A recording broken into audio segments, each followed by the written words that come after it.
Hi guys, i-share ko lang sa inyo kung ano ang ginawa namin kagabi bago mag New Year. Habang naghihintay nga kaming mag alas 12, itong ang dalawang bata ay naisipan namang mag-paint dito. Ayan nga at 10:30 na ng gabi at naboboring na nga itong mga bata. Kaya eto, naisipan na nga lang nilang mag-paint. At habang nagpe-paint sila dyan, eto kami naman ay tamang nood nga lang dito sa Netflix. Wow, sana all may Netflix. At eto na nga ang masterpiece ni Yesha. Nung natapos na nga silang mag-paint, narinig nga nilang may putukan na sa labas, kaya lumabas sila para tignan nga at iniwan na nila yung mga kalat nila at etong si Eric na nga ang nagligpit. At ayan na nga, goodbye 2024 at finally 2025 na ang pinakahihintay nga na hating gabi. Thank you Lord at natapos namin ang taong 2024 ng matiwasay at sana ngayong 2025 ay bumuhos pa po ang iyong mga biyaya, lalong-lalo na po ang aming kalusugan Lord.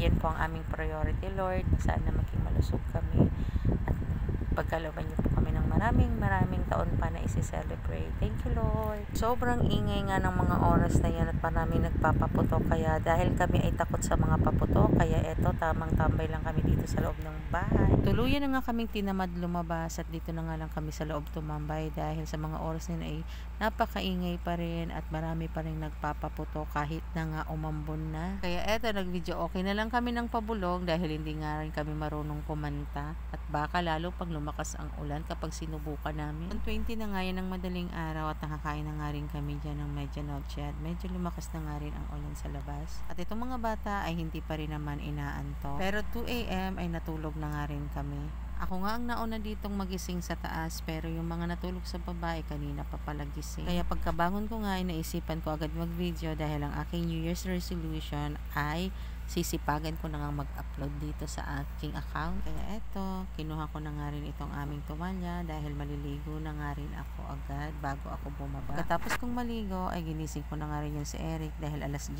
na nga rin yan ng umaga. Sinabihan ko nga rin dyan si Eric na bumangon na dahil naglalaba nga si Biday at isasabay nga daw niya ang aming labahan. At eto, pababa na nga ako dahil may gagawin nga akong palaman dahil kami ay hindi pa nag-aalmusal. At ayan, fresh nga si Inday. Kala ko nga ay mag-uumpisa pa lang si Biday maglaba pero tapos na pala itong isang basket at eto na lang inihintay niya ang aming labahan dahil tapos na nga rin itong naisalang yung pangalawa. At eto namang si Tita Grace, ayan at nakapagluto na nga nitong pasta. Pati itong sauce ay naluto na yung kagabi at ininit na. Naglaga na nga rin ako nitong itlog para sa gagawin kong palaman. Mamaya nga ipapakita ko sa inyo yung finished product. At eto na nga siya, hindi ko na nga na-videohan yung paggawa ko nito at nakalimutan ko nga. Aming almusal. Ang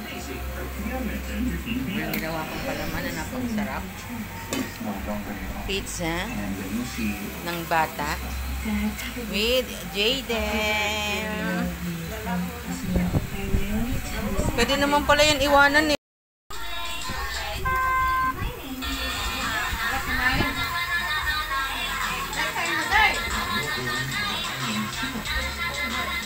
Kanino ba tong anak at napakagaling niyang sumayaw. Tingnan nyo nga at bibong-bibo. At eto nga isang bata dito, ayan, at tuwang-tuwa naman sa kanyang baby cousin. At gusto na nga din daw niya ng baby brother. Aba, nainggit pa. At hindi nga siya pumayag na hindi niya nga makarga. Ayan nga, at marunong naman. Ayan nga, todo alalay naman tayo dyan at hindi nga natin yan kaya basta-bastang palitan. At nung nagwala na ngang iyak, ay hindi niya na kaya. Kaya eto, to the rescue nga ang nanay. Pero hindi pa rin siya pumayag na hindi siya katabi. Kaya ayan, todo sayaw-sayaw lang kaming dalawa dyan.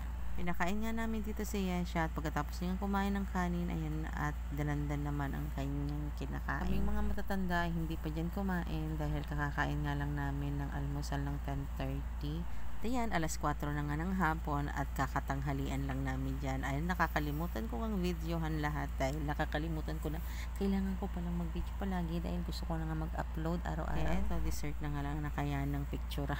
Fast forward, ay tapos na ang vacation mode. Kaya eto, nakauwi na kami dito sa tinitirhan namin. At iyan ang naabutan namin. Ingat-ngat ng daga itong bag ng aking chunakis. Sa totoo lang, ay stress na kami sa dami ng daga dito sa tinitirahan namin. Hindi rin naman namin maiwasan hindi kami mapasok ng daga at marami talaga silang dadaanan. Sayang naman itong bag na ito. Ang ganda pa naman. Ang zipper niyan matibay. Titingnan ko kung mariremedyohan ko pa. Pag hindi na, ang basura ng makikinabang niya. Nakapagwalis na dito si Eric sa labas at ako naman ay nagwalis na dito sa loob, pero sabi ni Eric marami pa daw dumi doon sa ilalim kaya inulit niya. Sabi ko nga sa kanya ay bukas na ulit maglinis dahil may pasok pa ako kinabukasan, 10:30 na nga rin yan ng gabi. Saka ko naman naalala na kailangan ko palang mag-edit ng video at mag voice over para may mai-upload nga. Ayan nga, at parang may naiwan pa dyan ng dumi ng daga. Ay nako.